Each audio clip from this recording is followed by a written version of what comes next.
Baik, Assalamualaikum warahmatullahi wabarakatuh. Roni Urban kembali hadir di Ngariung alias Ngobrol Asik dan Inspiratif di Bandung. Ini masih dalam rangkaian tentunya West Java Investment Summit di tahun 2022 atau yang biasa kita sebut dengan event tahunan dan sekarang sudah tahun keempat. Ini adalah semacam event yang mempertemukan antara creator, kemudian juga business owner atau project owner dengan para calon investor. Dan salah satu yang akan kita bahas hari ini adalah bagaimana para investor yang akan menanamkan investasinya di Jawa Barat harus menyadari bahwa Jawa Barat memiliki bentang alam yang sangat luar biasa, kekayaan alam yang sangat luar biasa, sumber daya manusia yang juga hebat, termasuk bagaimana infrastruktur akan terus kita benahi dalam rangka mendukung investasi di Jawa Barat. Nah, untuk tema kali ini menarik, karena salah satu yang sangat luar biasa, kita nanti akan tanya, apakah betul bahwa hampir 2/3 populasi teh yang ada di dunia datang dari Jawa Barat? Nah, itu nanti kita bahas terus, termasuk ada 3 narasumber yang tentunya berkompeten di bidangnya masing-masing akan membahas teh menurut sudut pandangnya juga masing-masing. Dari harumnya teh Jawa untuk bangkitnya ekonomi Indonesia. Roni Urban akan memperkenalkan terlebih dahulu satu persatu narasumber yang hadir hari ini. Yang pertama di sebelah kanan saya, satu-satunya wanita yang nanti juga akan terus bahu-membahu atas nama pemerintah tentunya sebagai stakeholder karena kolaborasi tentunya melibatkan pemerintah yang akan terus hadir sebagai regulator dengan para pelaku usaha sebagai tentunya motor roda penggerak ekonomi yang bersama-sama dengan rakyat bangkit setelah masa keterpurukan di era pandemi tentunya.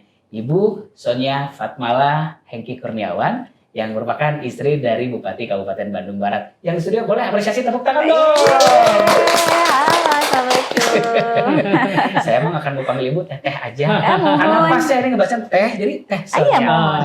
Biasanya Damang? Damang, alhamdulillah sehat. Alhamdulillah. Kang Roni ini penyebutan nama paling lengkap. Apa tuh? Pakai nama suami juga disebutin masih lengkap-lengkapnya. karena kan orangnya taunya, oh itu mah Ibu Sonia Fatmala yang dulu sering ada di sinetron ini. Sekarang betul-betul akan bahu-membahu dengan masyarakat Kabupaten Bandung Barat, terus mendekatkan ekonomi yang juga terus melibatkan masyarakat yang ada di Kabupaten Bandung Barat. Di samping beliau, ini juga pelaku teh, ini luar biasa. Bapak yang satu ini adalah Bapak Sugama, Laras ya? Iya, betul sekali. Pak Sugama ini dari PT Perkebunan Nusantara 8, Manajer Industri Hilir. Pak, mangga diperkenalkan, tepuk tangan dong untuk Pak Sugama.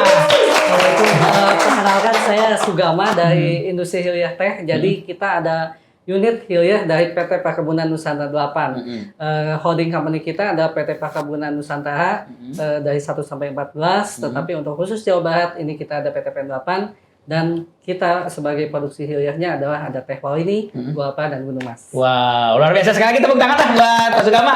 Di samping beliau, ini ada Bu, ini milenials bukan sebenarnya itu? Iya, enak Jakarta Selatan itu bukan sih? Kang Oza ini adalah seorang pelaku teh atau apa kalau kita bilangnya seseorang yang juga mencoba meningkatkan image atau scaling up dari teh itu sendiri yang kalau orang Jawa Barat tuh dulu ya kalau minum teh punten ya Bu ya. Iya. Pakai botol mineral bekas gitu ya sampai dingin gitu kan, atau dalam tanda petik yang mengkonsumsinya pun mungkin dalam tanda petik orang-orang yang menengah ke bawah gitu. Ini adalah orang yang sedang berjuang nih untuk bisa meningkatkan bagaimana teh itu menjadi sesuatu yang bisa naik levelnya, naik image-nya dengan sesuatu yang luar biasa juga effortnya. Kang Oza yang merupakan pemilik dari Ozati. Oza Sadewo, tepuk tangan dong. Assalamualaikum semuanya. Silakan Kang. Salam kenal, saya Oza Sadewo, saya pemilik Ozati. Saya kalau title sih biasa sering disebut Indonesian Tea Specialist. Saya masuk dunia teh tuh mungkin hitungannya baru ya, apalagi dibanding Pak Sugama, saya baru masuk di tahun 2010. Betul. Dan kebetulan perusahaan kita ini memang salah satu pionir untuk artisan tea di Indonesia.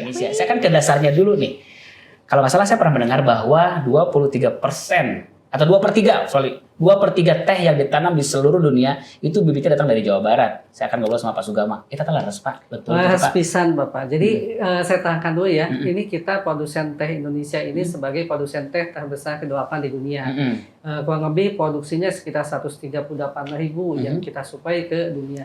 Dan itu dari sekian itu 87% itu ada di Jawa Barat Pak. Di Pulau Jawa dan juga di Jawa Barat ini juga banyak Pak. Jadi ada perkebunan rakyat dan perkebunan negara dan swasta. 80%-nya ada di Jawa Barat. Betul. Kebun teh. Kebun teh itu, betul.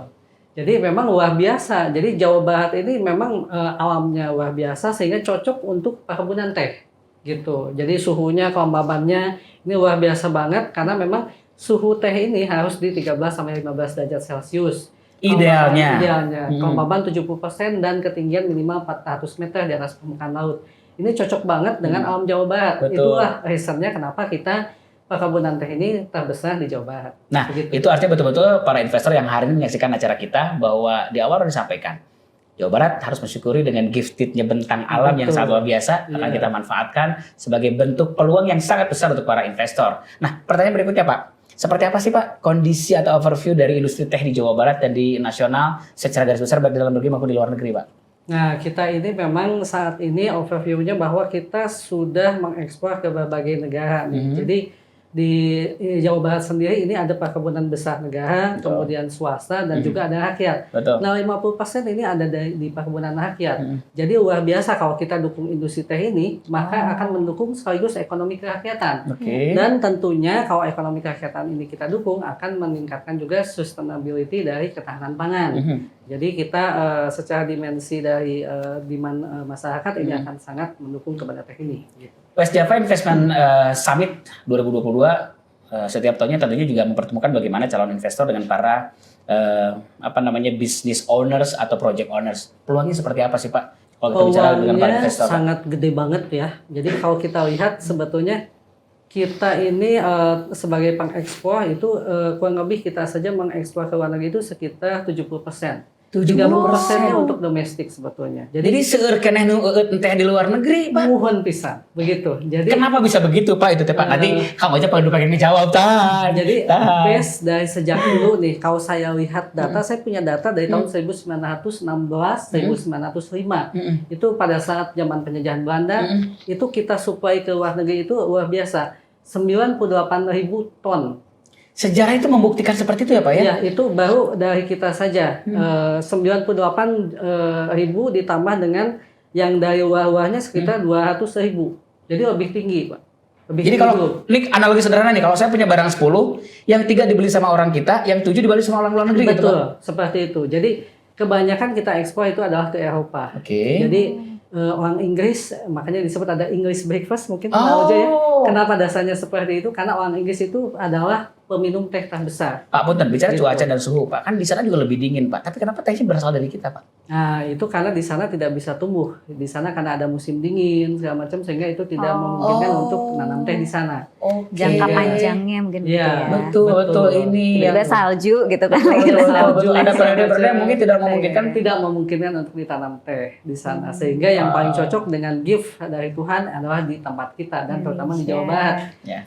Maka Jawa Barat ini luar biasa sekali.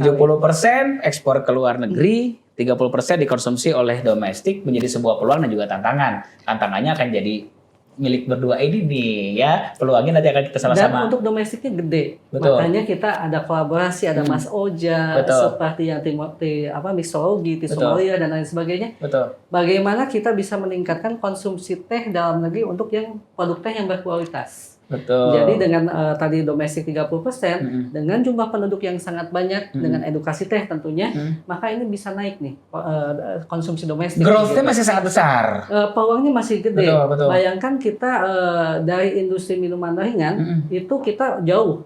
Kita per kapitanya baru 33 liter per kapita.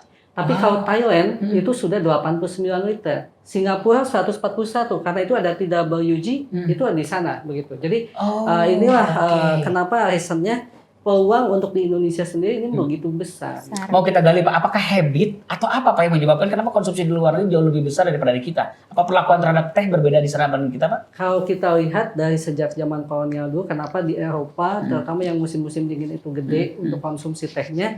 Kalau kita lihat musim dingin, Pak. Musim dingin itu adalah pasar serapan teh terbesar.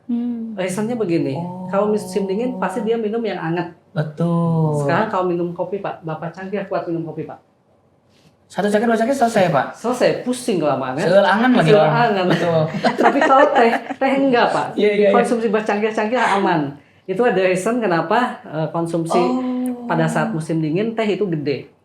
Nah itu ada fluktuasi, ada peak season segala macamnya itu pada saat musim dingin itu gede banget untuk konsumsi teh. Jadi kalau kita bilang consumer behavior-nya juga menjadi sebuah peluang besar kenapa ekspor keluar negeri jauh lebih besar ya Pak ya? Betul sekali, karena kondisi reasonnya seperti itu. Dan juga memang di sana sebetulnya minum teh itu adalah sebuah sesuatu yang memang dihargai mahal. Makanya kalau kita lihat ada di China, ada di Jepang, ada budaya minum teh karena memang di sana itu dibiasakan minum teh itu mahal. Karena asalnya saya sedikit cerita legenda zaman dulu kenapa ada teh. Jadi mulai tahun 2737 sebelum Masehi itu namanya ada legenda Kaisar Senung. Betul. Senung itu dia sedang duduk menghajang air, tahu-tahu ada pucuk teh jatuh ke kuali ayahnya. Akhirnya dia minum juga. Ternyata rasanya enak. Akhirnya mulailah tradisi minum teh itu berasal dari kekaisaran. Sekarang Kang Roni, kunaon ada ini pucuk teh masuk ke kuali. Nah sebetulnya begini, padahal tanaman teh itu kan rendah ya. Iya. Ini sebetulnya gini, tanaman teh itu yang benar kalau nggak dipangkas itu tingginya segede pohon albasiah. Segede pohon gitu ya teteh Pak. Dia tuh seperti di bonsai gitu Pak. Jadi terus tidak bisa tumbuh terus. Kenapa pendek? Sebetulnya bakal tinggi terus. Kenapa pendek? Dipangkas Pak, sengaja kayak bonsai. Supaya gampang dipanen. Ayeuna bayangin sama Kang Roni. Tesonnya apa tuh coba saya mau nanya. Saya mau jujur aja sebagai penyiar baru apa, data baru apa ke sama ya. Baru. Saya pikir memang seperti aja pohonnya Pak ya. Enggak, itu memang sengaja dipangkas supaya gampang manennya gitu. Jadi 4 tahun sekali maksimal kalau udah ketinggian kita pangkas. Jadi fungsi dipangkas ini selain untuk gampang panen dan juga untuk membentuk bidang petik supaya pucuknya tambah banyak. Iya. Produksinya tambah banyak karena kita ambilnya pucuk. For the economical reasons berarti kalau kita bilang ya. Right. Oke, nah ini kita beakeun lah pertanyaan kasih Pak Sugama. Pak, kalau di luar negeri mah Pak, punten dalam tanda petik teh dimulai kan Pak. Ada upacara minum teh. Di urang mah ditotor gini kan Pak. Itu peluang atau tantangan sebenarnya Pak sebenarnya Pak? Itu tantangan. Benar sih orang mau beres sepak bola aja. Terus kita orang pingsan, teh manis. Iya benar.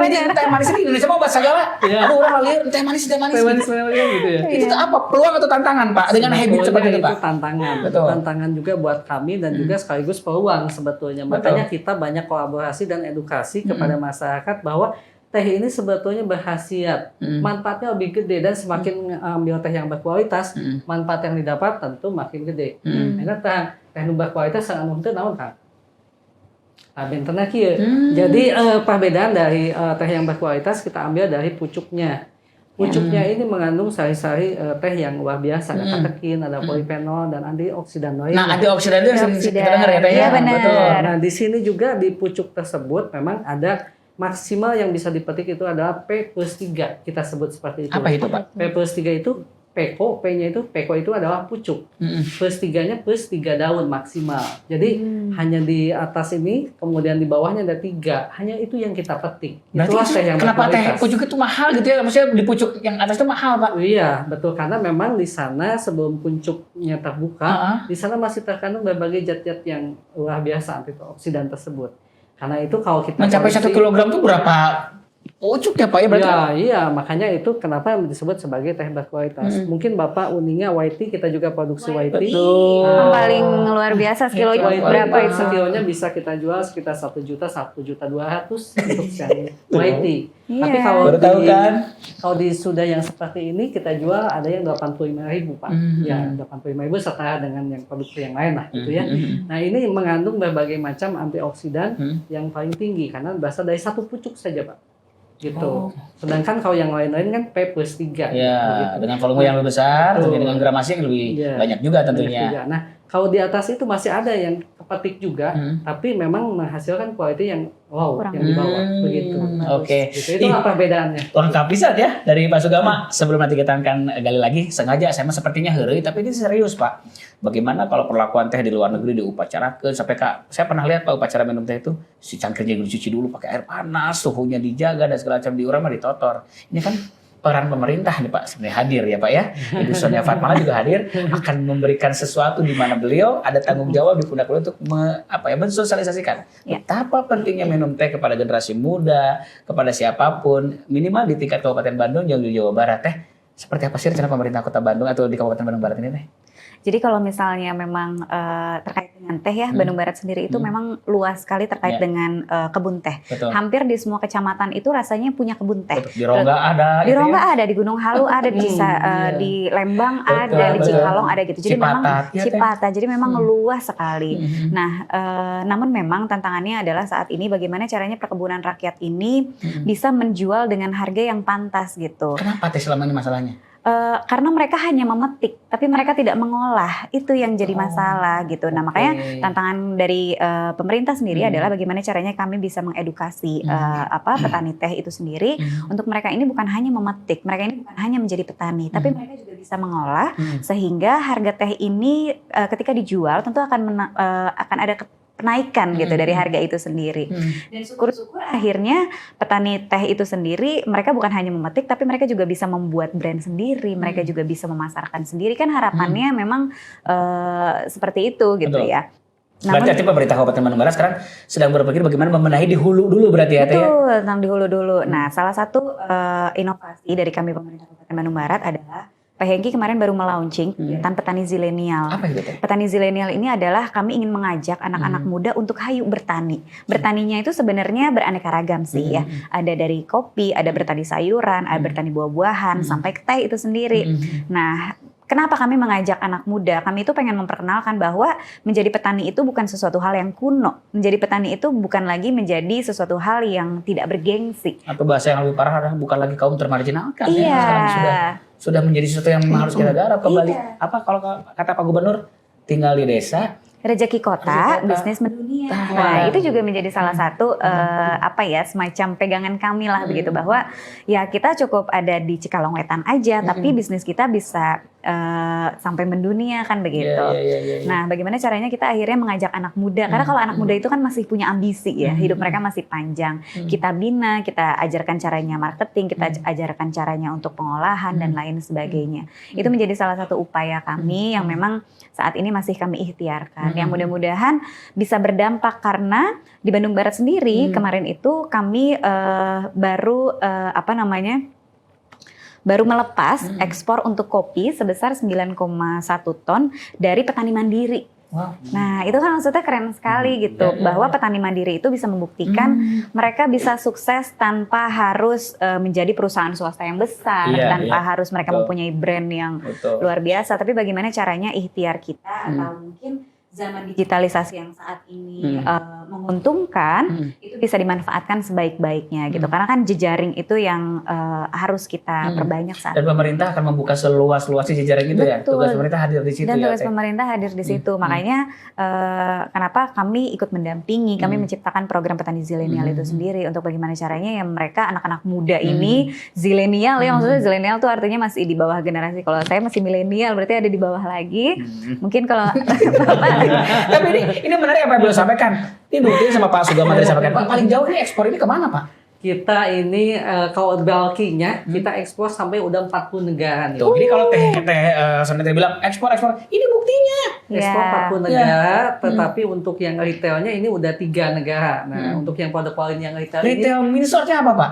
Ini teh kemasan maksudnya. Jadi retail itu sudah jadi kemasan seperti ini. Oh, sudah jadi produk jadi gitu ya Pak ya? Jadi ini seperti ini edisinya bahasanya ada 2. Ada Inggris dan Prancis. Ini untuk tujuan yang ke Kanada. Oh, Kanada karena bahasa penuturnya adalah Prancis. Prancis, betul. Kemudian ada juga yang ke Dubai, itu bahasanya Arab. Jadi wow-nya wow, ini. Wow, alif lam nun. Alif. Aduh. Gitu, ya, ada bahasa Arab khusus termasuk juga ke Qatar seperti itu. Dan sekarang juga sedang diproses FDA-nya untuk ke Amerika. Ini produk jadi, belum lagi yang produk dalam bentuk teh. Nah, yang bulkingnya, yang komoditas yang dijualnya dalam bentuk pipa sak, itu kita 40 negara Pak, semua. Jadi bahkan aja saya nggak usah sebutin brand-brand ternama dunia itu berasal dari kami. Sebetulnya. Pak Sugama tahu nggak, Kang Roni itu jago banget bahasa Prancis. Wah, ini sudah tembak. Ini tetap ada Indonesia, Finest ya. Saya dari Jadi ini adalah Prancis, kebanggaan. cuma dari Kabupaten Bandung, dan dari Bojuang-Suang. Tapi luar biasa. Sebelum nanti kita beranjak ke milenial, tadi Pak Sugama sudah menjelaskan bagaimana fundamentalnya teh dari mulai sejarah dan segala macam. Tadi juga tadi bercerita tentang bagaimana pemerintah itu hadir, baik secara langsung maupun bagaimana terus akan mengawal para petani zilenial. Nah, saya mau buka Kang Oza dulu nih Kang. Jujur ya, kita harus mengakui semuanya bahwa kopi sudah take off lah. Betul. Benar kan ya? Setuju. Bahwa goals dari bagaimana para pelaku kopi saat itu bisa membuat kopi menjadi sebuah gaya hidup. Betul. Contoh aja, teh ngopi yuk, itu kan sudah menjadi sebuah idiom yang sangat common. Padahal di sana mesennya es teh tawar. Benar. Tapi Gua mah bahasanya ngopi, gua mah ngopi. ngejus misalnya gitu kan bahasanya ngopi yuk gitu. Kang, di antara serbuan yang satu lagi bisa tren dari kopi, kenapa pilih teh untuk di scaling up? Saya memang dulu di 2010 itu Kang Roni, awalnya mau belajar kopi. Di 2010 itu baru ada Starbucks sama Excelso. Ya. Brand-brand lokal belum ada Ya, sama sekali. betul. Apalagi yang kalau kita bilang mah yang manual Iya, breo belum, itu lah dulu ya. belum. Dulu misalnya sama manual breo contohnya. Breo. Lanjut. Nah, ketika saya belajar kopi, malah nggak sengaja ketemu sama salah satu pemilik perkebunan di Ciwidey. Dan saya main ke tempatnya, Oke. saya nyobain tasting tehnya, di situ saya setakjub-takjubnya, Karena kok bisa teh diginiin. Saya ingat banget, teh yang pertama kali saya coba dan membuat kayak semacam epifani lah ya, bahasa lebaynya, itu apricot peach black tea. Jadi teh hitam dicampur apricot sama peach. Gitu. Dan sepulang dari sana saya langsung cari di luar negeri karena dia bilang ini saya dapat juga barang dari luar nih. Dia blend lagi dengan tehnya, habis itu saya cobain. Sepulangnya saya cari tahu di luar negeri sebenarnya apa sih yang terjadi dengan teh. Itu di tahun 2010. Saya lihat ternyata Eropa industri specialty tea-nya atau industri artisan tea-nya itu sudah berjalan dari tahun 80. potong dulu kan, karena ini pendengar podcast kita, penonton podcast kita belum tahu nih artisan in definisi simpelnya itu apa Kang? Ini Atau specialty itu apa Kang? Biar semua orang mungkin berangkat dari definisi yang mungkin tidak begitu paham. Orang hanya ada resistensi gitu kan. Gue supaya entah mana dicalupe lah gitu kan kayak gitu loh. Kalau ibaratnya kita biasa naik Avanza, terus kita ganti mobil ke Mercy. Kurang lebih definisi paling sederhana kayak gitu. Apa dari prosesnya atau dari bahannya? Pertama dari pucuk, dari petikan. Kalau Pak Sugama tadi bilang kan karena memang yang nilainya adalah kebutuhan global, P+3 gitu. Kalau di specialty itu yang diambil P+2, 1 daun lebih atas. So artinya bahan dong. Yang ini bahannya kaleng, yang ini bahannya metal mungkin. Ya. Kendaraan kan begitu. Betul. Satu dari bahan, dua dari proses kan? Dari proses juga, proses itu lebih lebih disiplin gitu. Jadi memang di sana peranti master tuh sangat dibutuhkan untuk melihat proses per proses itu semua harus rapih, harus sesuai dengan kaidah yang berlaku. Gitu. Dan kemudian yang terakhir sortasinya juga benar. Karena biasanya untuk grade specialty atau di level artisan ini itu jumlah batang akan sangat sedikit karena kan batang di dalam daun teh itu akan mempengaruhi rasa di dalam teh. Gitu. Walaupun secara ekonomis akan menambah berat kan? Betul sekali. Tapi rasanya kan jadi rasa daun teh itu dia kan kompleks ya. Betul. Kenapa tadi disebut pucuk itu yang harus dipetik karena essential oils yang mempunyai rasa yang sangat kaya itu ada di bagian paling atas. Kang, simpelnya gini Kang, saya dulu tidak suka kopi. Akhirnya jadi tahu kopi dan juga menikmati kopi. Tapi pada dasarnya jujur, saya adalah penyuka teh. Pertama, yang saya tahu entry level bagi seorang orang yang tidak minum kopi adalah harus tahu dulu kopi ternyata ada 2, ada robusta, ada arabica. Begitu baru prosesnya teh ada V60, ada honey, segala macam. Berikutnya cara nyeduh kan? Bagaimana cara nyeduh itu ada yang di V60, ada yang di Vietnam drip. Kalau teh harus mulai dari mana Kang? Kalau teh itu yang pertama kali harus dikenali, teh itu punya 5 kategori utama. Tidak seperti kopi. Tidak seperti kopi. Kopi kan 2 nih, robusta, arabica. Itu kan berdasarkan dari biji. Kalau teh itu sebenarnya yang paling umum beredar itu dari tanaman Camellia sinensis, varian sinensis, dan varian Assamica. Varian sinensis ini yang banyak tumbuh di negara 4 musim, terutama Cina, Jepang. Jadi kan kalau tadi Pak Sugama bilang nggak kuat di 4 musim, kalau di Cina mereka kan tetap ada musim salju, tapi ada varietas yang memang bisa tahan untuk musim salju. Tapi konsekuensinya adalah musim salju nggak bisa panen, musim gugur pun susah untuk panen. Jadi yieldnya itu jauh lebih rendah daripada di negara Katulistiwa yang nggak ada musim salju seperti itu. Nah, untuk yang bagus di di daerah non salju itu varian Assamica. Gitu. Kalau varian sinensis ini asalnya datang dari Cina, kalau varian Assamica datangnya dari India. Mungkin saja kan bisa berangkat dari kampanye ini Kang ya. Orang tahu arabica mah asam after taste-nya. Robusta mah pahit. Makanya kenapa robusta itu kan untuk campuran. Iya, betul. Kalau arabica untuk biasa orang-orang yang misalnya iced tea tanpa gula misalnya. Nah, kalau teh juga berangkat dari situ Kang ya. 2 varian yang berbeda dari itu. 2 yang utama itu, tapi kemudian biasanya orang-orang yang lebih umum mengenal ke kategori berikutnya yang berdasarkan proses teh itu akan terbagi jadi 5. Yang pertama white tea tadi, teh putih, yang kedua ini teh hijau, yang ketiga teh hitam, yang keempat oolong, yang kelima ini pu'er. Jadi itu lebih variatif ternyata ya. Yang keempat itu tehnya kasihan. Kenapa emang? Minta Allah. Minta tolong. dari 5 ini semua punya karakter yang berbeda satu sama lain. Yang membedakan Itu setelah diproses. Jadi asalnya satu, bisa dari sinensis maupun bisa dari Assamica. Tapi dengan proses yang berbeda jadi 5 itu. Dan proses yang paling membedakan adalah namanya oksidasi. Ya. Oksidasi ini sesederhana kita gigit apel kan, apel kan berubah jadi coklat. Iya. Itu oksidasi. Jadi daun teh dirusak, dirobek atau Kenapa digini-gini kan dulu kan orang Digilang, digiling. digiling, digulung itu, kemudian didiemin, dipaparin sama udara, dia akan berubah jadi coklat. Nah itu yang membuat semua proses itu. kalau jadi kita nonton di YouTube kalau bikin ocha di Jepang itu kan Iya. itu merusak daun teh untuk proses oksidasi. Iya. Oksidasi. Cuma kalau memang ocha itu, jadi kalau teh putih sama teh hijau ini tidak ada proses oksidasi. Jadi ketika pelayuan daun dilemesin supaya gampang dibentuk, dia tuh langsung proses berikutnya adalah matiin proses oksidasi. Jadi bahasa bahasa pabrik itu kill the green. Gitu biasa dipanasin atau nggak diuapin. Jadi dia akan stop. Daun akan tetap berwarna hijau. Gitu. Tapi kalau untuk teh hitam atau wulong ini posisinya dia di antara hitam sama hijau. Jadi ada yang oksidasinya ringan, ada yang oksidasinya berat. Gitu. Jadi, Wow, jadi menarik ya. Betul. Jadi sama kayak kopi ternyata Sama. jenisnya juga ada yang berbeda, kemudian prosesnya berbeda. Kalau caranya Cara nyeduh ada 2 cara seduh utama. Oke. Tapi sebentar, sebelum cara seduh saya cerita yang terakhir dulu. Oke. Kategori terakhir ini puer atau teh fermentasi. Kalau yang tadi kan oksidasi, kalau ini fermentasi jadi melibatkan bakteri di dalamnya. Karena ada fermentasi, karena ada bakteri, umurnya tuh bisa puluhan tahun, bahkan ratusan tahun ada. Wow. Jadi mirip kayak minuman-minuman keras yang mahal-mahal itu, dibikin, disimpan, Semakin lama dia akan Semakin lama, semakin semakin banyak. mahal dan akan semakin mahal enak. juga, semakin mahal, semakin enak. Dan harganya spektakuler.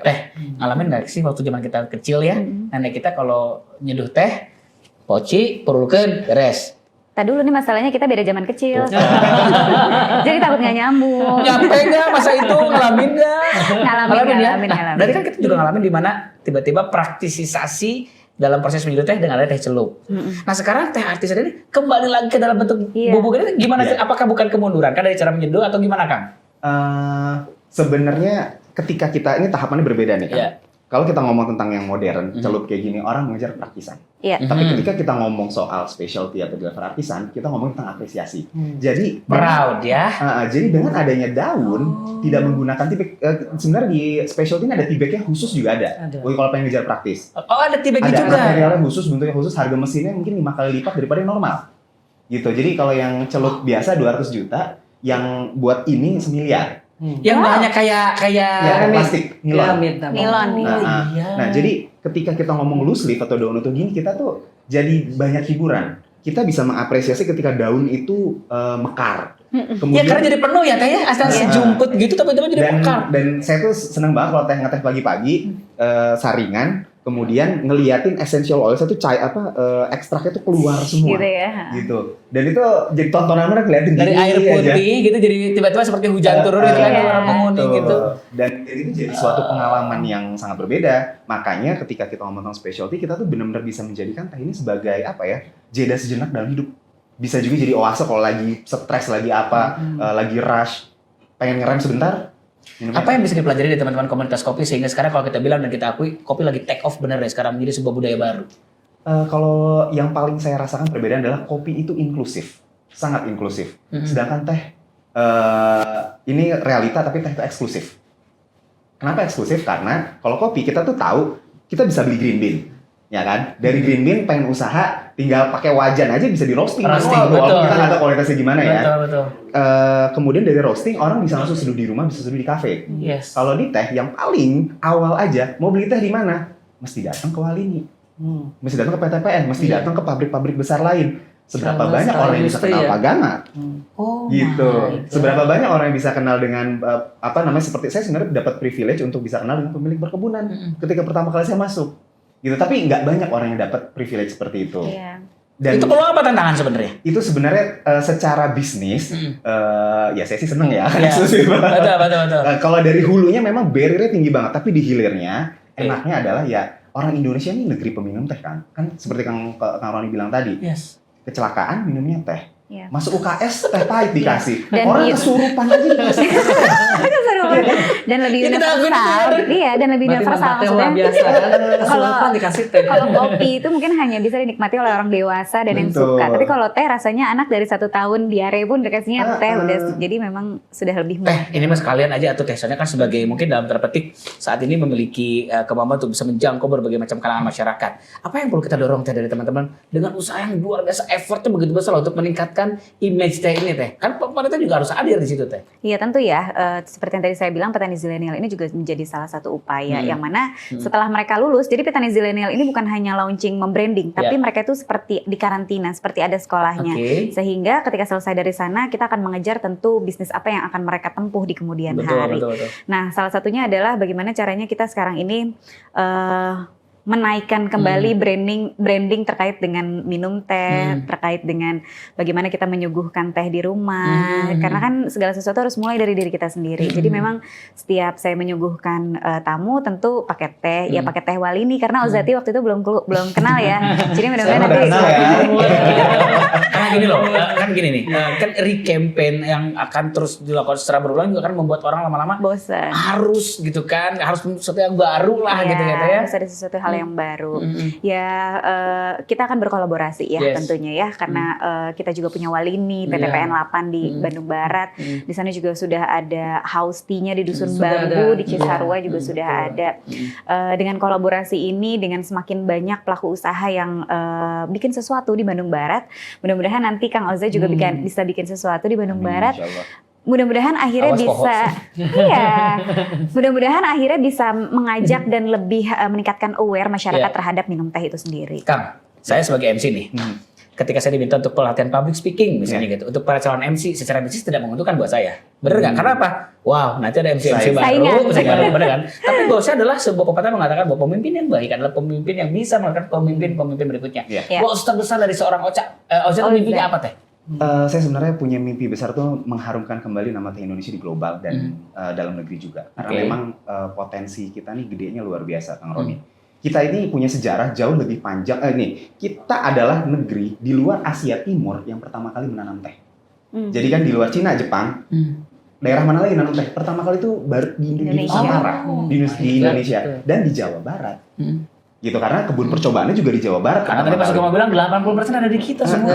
Gitu. Jadi saya punya impian, kita tuh punya teh-teh yang bagus yang bisa bersaing dengan teh-teh Cina dan teh Jepang. Seperti kemarin yang kita present ke Kang Emil, kemudian Bu Aida, anggota Dewan Gubernur, dan kemudian Pak Hera, Kepala BI, yang kita bawa adalah teh dari Gambung, Kabupaten Bandung, dari pohon teh berumur 120 tahun. Dan itu adalah teh termahal Indonesia sekarang, 8 juta per kilogram. Dia jenis tehnya apa? Black sama Oolong, 2. Black sama Oolong. Gitu. 8 juta 1 kilo. 8 juta per kilogram. Dan kita punya sama potensi. Sama kayak bakarat kita ya. Dan kita punya potensi itu untuk naikin harga itu lebih. Kita bisa bikin teh yang luar biasa. Kalau memang semua pihak bisa mendukung ke arah situ ya, tantangannya terbesar apa, Kang? Mimpi itu kan pasti ada bagian tantangan. Sebenarnya memang tantangan terbesar justru ada di bagian pengolahannya. Karena kita ngelihat gini, Kang Roni. Ini data BPS mengatakan, ini pertama di ilmu dulu ya. Ilmu untuk ngolah teh itu sangat-sangat yang sangat sulit untuk didapat. Tapi alhamdulillah teh tersebut berhasil dibuat. Ada tim master yang memang mampu untuk mengolah itu. Tantangan kedua adalah bagaimana bisa mentransfer ilmu pengolahannya. Karena kalau kita ngomong seseorang disebut tim master, itu dia tuh harus mencurahkan segala pikiran, fokus hati itu untuk ngolah teh. Karena memang ngolah teh kan tidak pakai jam-jaman. Kalau bakery kita bisa pakai jam-jaman. Kalau di teh tuh nggak bisa, nggak bisa pakai jam. Kita harus ngelihat ini lagi hujan apa enggak, seberapa lembab kondisi sekarang. Jadi itu semua pakai tangan. Dicek pakai tangan, dicek pakai penciuman. Itu orang bisa begadang tuh kan untuk ngolah di pabrik teh. Kayak di Jepang kan mesinnya bagus. Berarti KPI-nya juga pengalaman sebenarnya. Iya, KPI pengalaman. Jadi di Jepang semua udah pakai mesin kan. Pabrik-pabriknya tuh kecil-kecil banyak, lahan-lahannya juga nggak terlalu besar sebenarnya. Mereka mesin canggih, bisa full mechanized. Tapi ketika ada harus ngecek, mereka tetap ngecek pakai tangan seberapa lembab. Kelembaban itu nggak diukur pakai tangan. Oh, ini berapa persen nih? Ketahuan. Ketahuan. Bisa ketahuan. Pengalaman kayak gitu karena udah sehari-hari terus, jadi dia feel-nya udah dapet banget. Gitu. Itu yang pada akhirnya kalau tadi saya selalu berulang mengatakan begini, bahwa teori itu akan berjalan lancar dengan kondisi normal. Tapi kalau dalam kondisi dalam tanda petik sedikit berubah tidak normal, maka pengalamannya yang bicara banyak. Betul. Ini pengalaman dibicara banyak di sini berarti ya Pak ya? Betul Pak. Jadi di kami pun yang tadi disebutkan tadi memang seperti itu. Misalnya untuk kita ngecek pelayuan, itu pelayuan itu kita ada alatnya untuk mengukur kadar air layunya sudah berapa. Harus sudah standar di 55% kadar airnya. Tapi kalau untuk pegawai, karyawan karena dia udah sering setiap hari, dia pakai tangan. Diremas aja. Pakai tangan pas begitu, coba saya cek dengan yang mesin. ternyata sama. Iya. Karena luar biasa, dia udah feel-nya udah Iya. dapat. Itu di level perkebunan kan. Kalau saya ngecek air panas, itu pakai jari. Saya tahu 100 berapa, 90 berapa, 80 berapa. Gitu. Jadi ketika ngecek air dispenser kan naik turun ya. Ini mah belum, nggak bisa dipakai buat nyeduh.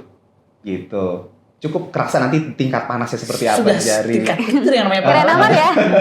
Oh my god. Karena sudah sehari-hari. Iya. Tapi kira-kira optimisme seperti apa yang bisa disampaikan? Karena sekali lagi West Java Investment Summit adalah juga bagaimana bicara meningkatkan optimisme untuk mengundang para investor untuk bisa berinvestasi di Jawa Barat, terutama di bidang teh. Akan seperti apa Kang di mata seorang anak muda yang terus berjuang men-scaling up teh ini supaya bisa selevel dengan kopi lah? Ya, kita bisa jual teh seharga 8 juta sekilo. Saya yakin dalam mungkin beberapa tahun ke depan harga 10 juta, 15 juta, 20 bahkan 50 juta sekilo aja bisa kita kejar. Dengan proses yang tentunya Dengan proses yang tentunya dan dukungan dari para stakeholder ya. Betul sekali.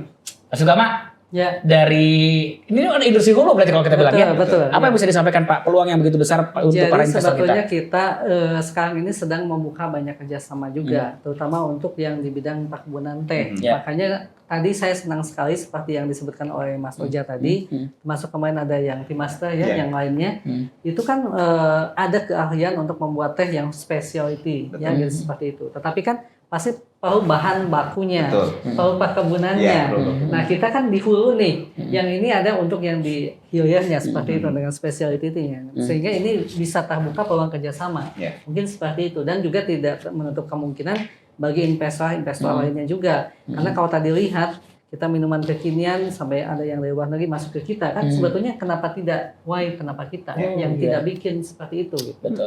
Gitu. Jangan terus mereka menginvasi kita, padahal barangnya juga dari kita. Padahal dari kita, saya ekspor keluar itu datang lagi ke sini. Nah, kenapa tidak kita manfaatkan potensi-potensi dari timnya Mas Oza dan yang lain sebagainya untuk bisa membuat yang seperti di luar negeri tersebut begitu. Tadi ada cerita juga kalau di luar negeri ada blooming tea, jadi masukin ke cup Mekah nanti untuk yang Valentine kan seperti itu cocok banget kan. Jadi artinya perlakuan bagaimana memperlakukan teh itu juga akan menjadi salah satu jalan masuk untuk meningkatkan daya saing dan juga nilai ekonomis dari teh itu sendiri. Betul. Wow, pelaku usahanya sudah bicara, dari industri hulunya sudah bicara. Teteh, optimisme apa yang harus kita sebarkan nih berangkat dari Kabupaten Bandung Barat ke Provinsi Jawa Barat ke Indonesia tentang teh untuk meningkatkan kembali ekonomi bersama dengan rakyat? Ya, jadi kalau harapannya ya tentu mudah-mudahan teh dari Bandung Barat ini bisa mempunyai ciri khas. Betul. Karena sebenarnya kalau teh lokal di Bandung Barat itu sendiri di setiap desa itu sudah ada beberapa teh lokal yang mereka campurkan, ada teh kapulaga, ada teh jahe dan itu mereka buat sendiri ibu-ibu PKK dan menjadi ladang ekonomi yang baru untuk mereka. Tentu harapannya bagaimana akhirnya teh ini bisa menjadi salah satu pendapatan untuk keluarga dan juga untuk daerah terbesar lah begitu. Karena potensial sekali seperti yang tadi kita bilang bahwa teh ini universal, bisa diminum oleh siapa saja dan eksklusif seperti Kang Oza bilang bahwa akhirnya teh Indonesia ini bisa selalu menjadi yang nomor 1 di Indonesia dan mudah-mudahan lahan-lahan yang ada di Kabupaten Bandung Barat ini bisa tetap terjaga dengan PTPN, mereka perkebunan rakyat ini juga bisa terus bangkit, mereka bisa terus update, mereka bisa terus menjadi ladang ekonomi yang baiklah untuk karena ada 2.800 sekian kakak di Kabupaten Bandung Barat yang mereka adalah sebagai petani teh. Mudah-mudahan bisa bangkit dan teh bisa menjadi ladang ekonomi yang baik untuk Bandung Barat. Kalau ngobrol sama Ibu Bupati mah hebat ya. Kualitatifnya punya, kuantitatifnya juga ada ya. Jadi keren loh kalau saya mau katakan ya. Pak, sebenarnya harusnya closing sih. Tapi tadi Bu Sonia juga sampaikan ada yang teh kapulaga, teh jahe, terus tadi segala macam. Kenapa teh itu bisa disebut dengan banyak varian dibanding kopi? Apa penyebabnya itu teh sebenarnya? Karena ada satu proses yang namanya tea blend. Jadi ada satu kategori di teh itu tea blending, Kang Roni. Tea blending ini memang sebuah seni untuk mencampurkan teh dengan buah-buahan, bunga, rempah, herba, dan sebenarnya segala macam bahan kering Tidak lainnya. seperti kopi kan? Kopi sama dengan susu, paling nggak apa lagi coba ya. Itu artinya peluang untuk bisa kita berkreasi, ide-ide baru, menarik minat investor. Itu jauh lebih besar dari teh. Jauh lebih besar. Jauh lebih banyak. Jauh lebih banyak. Betul. Nah, makanya memang kalau dari sisi perusahaan, Ozati ini memang spesialisasinya ada di tea blending. Kita sekarang punya varian tuh 50-an. Yang belum dijual itu di catatan mas ratusan udah ada. Dengan satu karakter dan karakter lainnya beda-beda semua. Tadi juga kita sempat mencium, ini kok Enak banget. dengan pandan, dengan mint Iya, segala dengan macam. mint. Jadi dengan daun, dengan bunga, Buah-buahan, buah-buahan, herba, rempah. rempah. 5 dan permen aja. Ini mint ice cream sebenarnya ada permennya di sini. Oh gitu. Itulah luar biasanya teh Luar ya biasa. Mas Luar J biasa ya. teh. Jadi Banyak banget. Ya. banyak banget. Jadi sebelum ke di branding ini di kita sendiri di hulunya Betul. Banyak. itu grade-nya udah banyak. Ah. Bandingkan kopi hanya sedikit ya Iya, Mas betul. aja ya. Di kita ada grade-nya bisa sampai 18 grade. 18 grade kalau di brand bisa jadi Iya, kali baru lagi. pangkat Anakan lagi. lagi. Kalau kita gambarkan seperti kayak MLM gitu ya Pak, satu Iya, brand betul. terus begini terus. bisa begitu. Dan itu pasti akan terus cocok dengan Dan apapun. cocok apapun ditambah nanti Di ujungnya di sini bisa diracik diracik lagi sehingga bisa ratusan kita Ratusan, bilang nah. betul ya. Ya, gitu. Itulah biasanya teh. Betul. Itu menjadi peluang Peluang. bagi kita. Ternyata peluangnya besar sekali ya. Dari pemerintah Nah, nih. ini pas banget lagi West Java Investment Summit Betul, ya. betul. Kami membuka peluang sekali karena Betul. house tea di Bandung Barat itu rasanya masih terbatas. Ada Walini sudah ada di Dusun Bambu.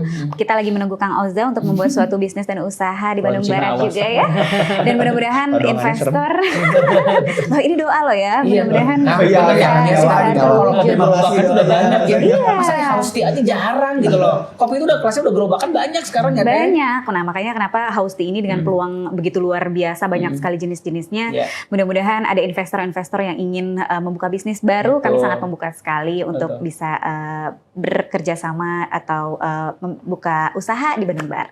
Oke, peluang sudah dibuka, kesempatan sudah diberikan, tinggal Anda para investor mau menangkap peluang yang sangat besar. 80% industri teh ada di Jawa Barat. Iya. Pak, silakan closing statement Pak. Baik, kami pun dari pihak perkebunan kita juga membuka para investor untuk bisa bekerja sama dengan kami karena memang kita mempunyai lahan perkebunan yang luar biasa luas di Jawa Barat ini dengan berbagai produk-produk yang memang sudah diakui oleh berbagai pihak. Sehingga kerjasama apapun termasuk dengan yang di ujung di tim brand segala macam ini bisa kita lakukan. Demikian. Dari Kang Osya. Memang industri teh ini sekarang masih blue ocean banget. Jadi sekarang itu terutama di specialty tea ini waktu yang sangat tepat untuk masuk Masih ke blue dalamnya. ocean ya kan ya? Karena masih blue ocean. Gitu. Jadi Ya kalau pesawat mah lagi taxing gitu ya. Iya, Iya. lagi memang taksi dan sekarang pasar kopi lagi sangat bagus dan teh sebenarnya bisa nebeng di dalam situ. Betul. Gitu. Ya. Luar biasa. West Java Investment Summit 2022 digambarkan dalam 3 kata sederhana. Masing-masing. Kata yang pertama. Yang rangkum kategori jadi gampang. Yang rangkum. Oke. Mas Ulama. Ya, karena ditodong jadi kita ini loading. Tangtung. Satu. Momen. Cuan. Cuan. Teh. Teh. Jika Anda ingin momen itu tidak akan datang 2 kali, cuan Anda akan hilang begitu saja kalau Anda tidak menangkap teh sebagai peluang bisnis. Tepuk tangan dong. Kawan. Luar biasa. Rani Urban sekali lagi sukses untuk Anda siapapun yang menyaksikan West Java Investment Summit 2022 di mana teh harumnya teh Jawa akan kembali kita akan tingkatkan sebagai roda penggerak ekonomi, bangkitnya ekonomi tidak hanya di Kota Bandung, Kabupaten Bandung Barat, tapi di Jawa Barat dan juga di Indonesia bahkan dunia. Rani Urban pamit, Teh Sonia pamit, Pak Sugama pamit, Kang Ocha pamit. Assalamualaikum warahmatullahi wabarakatuh. Sukses semuanya, nuhun. Nuhun.